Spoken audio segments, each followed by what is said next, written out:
So we're going to identify each expression as rational or not.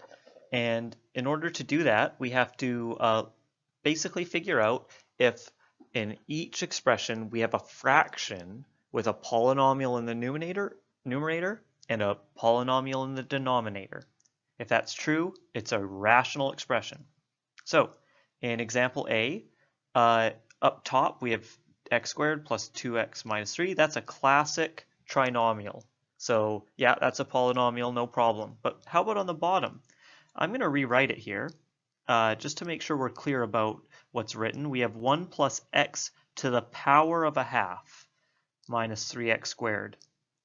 And if you'll recall from our definitions of polynomials, polynomials have to have whole number exponents on variables.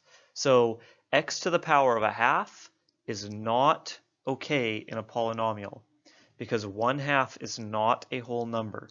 So this whole thing is not rational. So now I'll speed up here a little bit now that we've talked about the qualifications.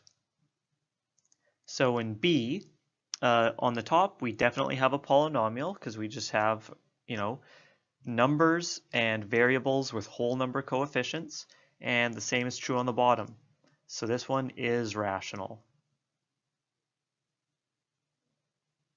We could also be writing yes or no. That would be fine too.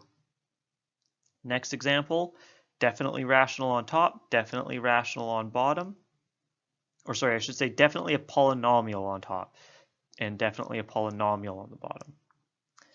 And in problem D, right away I see an issue, which is that we have a square root of x. You will not see square roots of variables in a polynomial. Every variable has to have only a whole number exponent in a polynomial.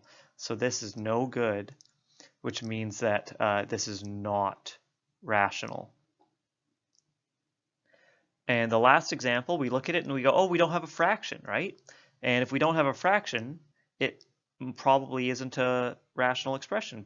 But keep in mind that anytime you don't have a fraction just means you have a 1 in a denominator, because we don't write 1 if it's in the denominator.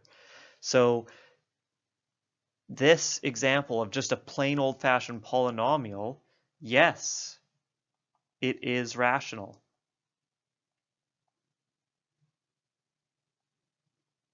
Because it obeys the rules. It just comes down to, does it obey the rule in the definition? And yeah, a plain polynomial does obey the rules for rational expressions.